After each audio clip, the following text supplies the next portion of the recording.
I know in the past you've said the U.S. dollar will be a disaster, but you buy it because you have to think about what everybody else is doing. Now, So, for exactly that reason, yeah. because there's going to be a lot more turmoil in the currency markets. Look at the Japanese yen. The Japanese yen is collapsing here in the last 2 months, so there's going to be more turmoil like that. People will flee. They don't know where to go, so they'll go to the U.S. dollar. It's the wrong place to go, but they think it's a safe haven, so they'll go. So I've gone there too.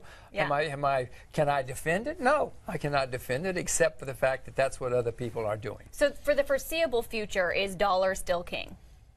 No, there's not a sound currency anymore.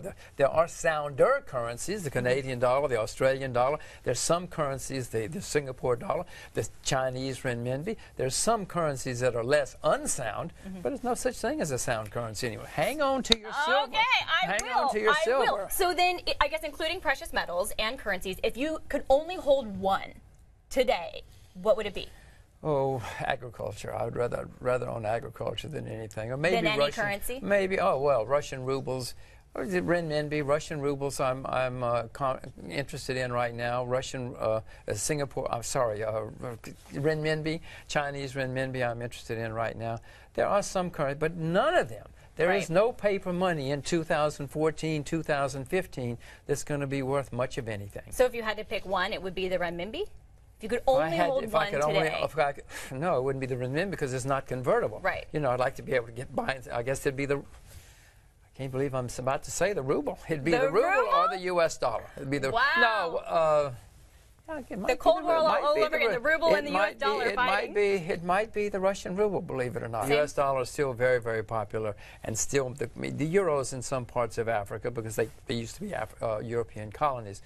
No, it's in some parts of Asia, the yen, but no, it's still the. That's what I said. That's why I own U.S. dollars, not because the U.S. dollar is a sound currency, but because nobody else knows what to do. You should hold. What about these coins? Do other people perceive this to be money in other parts of the world? Or not yet? Not money, but they know it's a store of value. You can find silver coins all over the world. In parts of East Africa, you can find silver coins that are 200 or 300 years old. Old Austrian Empire coins. There are lots of them in East Africa. It just depends on where you are. But nearly everybody in the world, Ms. Lyster, knows about gold and silver. Don't sell your gold and don't sell your silver. Okay, but be careful of the speculators at the current moment, I guess. The Japanese yen, some people tweeted me that they had heard that you were buying it. Are you?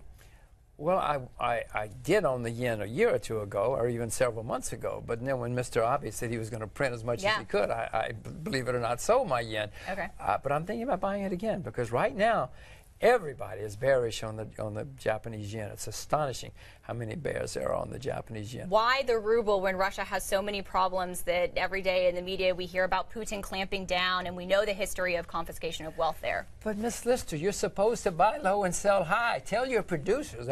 Didn't their parents teach them?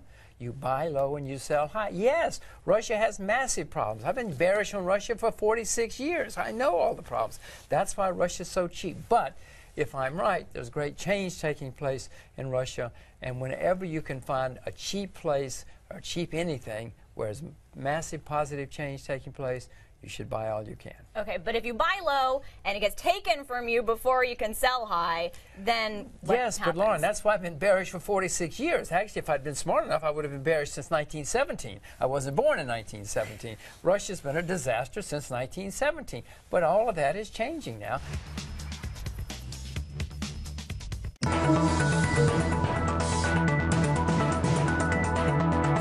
Good afternoon. Welcome to Capital Account. I'm Lauren Lyster here in Washington, D.C. These are your headlines for Wednesday, December 12th, 2012.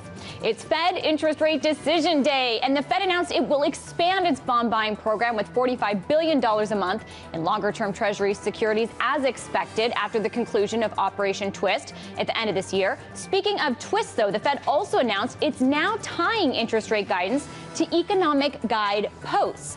In these currency wars, who's winning, who's losing, what's the collateral damage? The man who wrote the book on it, Jim Rickards, is here to discuss. Plus, does devaluing the dollar fuel exports, or does innovation and investment do that? Well, if you think it's the latter, unfortunately, U.S. corporations cut an estimated $175 billion in investment from 2009 to 2011, according to S&P, which calls this unsustainable, as reported by the Wall Street Journal. We'll talk about that. And our interview with MMT economist Stephanie Kelton yesterday spurred so many responses, 600 so far. It's been less than 24 hours. It instigated so much discussion. We'll talk about it in Loose Change. Let's get to today's Capital Account.